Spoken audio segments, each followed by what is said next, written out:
Bonsoir à tous et merci d'être au rendez-vous de l'information chaque soir sur France 3. Dans votre 19-20, Bourgogne, le 4e jour d'audience du procès du dentiste de Château-Chinon.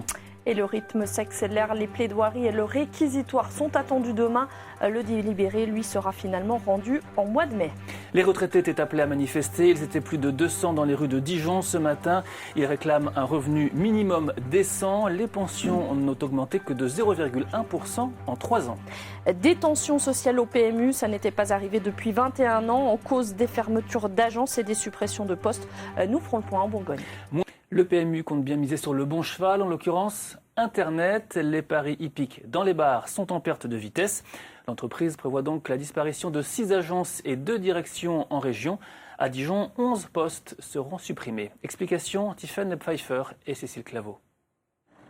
Tous les employés de l'agence PMU de Dijon étaient en grève aujourd'hui. Une situation inédite liée au plan de restructuration de l'entreprise de Paris Hippique annoncé le 28 février. L'agence bourguignonne va fermer d'ici 2018, 11 emplois sont menacés. Ça fait 3 semaines qu'on nous a annoncé cette fermeture et qu'on nous a rien annoncé de plus précis depuis. On est dans le flou total, donc on se pose beaucoup de questions. Ils espèrent, je pense, agir sur la mobilité, mais ça nous semble compliqué puisque déjà dans les autres agences, il y a très peu de postes disponibles. En France, ce plan dit de performance prévoit 180 suppressions de postes sur les 1400 actuels.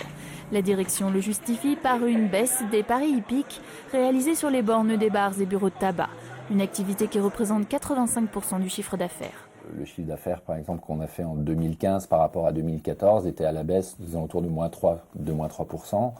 C'était le cas aussi en 2014, puisqu'on était aux alentours des moins 4, moins 5%.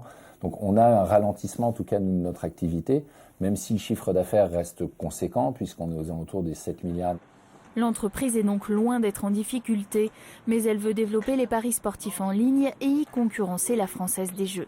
Une nouvelle stratégie que payent les salariés affectés à l'animation du réseau de licenciés PMU. Qu'est-ce qu'on va devenir? Et puis l'autre interrogation qu'on se pose, c'est que vont devenir nos clients? À l'agence de Dijon, on gère à peu près 350 points de vente, répartis sur 5 départements. Dans ce bar, à l'heure du quintet, il y a toujours des parieurs, mais le patron s'inquiète de la disparition de ses interlocuteurs dijonnais. Quand on avait un souci ou quand on avait un petit problème, on avait affaire à une personne et non à une autre line. C'est dommage. Vu de Dijon, ce plan stratégique semble faire beaucoup de perdants, mais rien n'est joué. Le premier comité d'entreprise sur le sujet se tenait ce jeudi.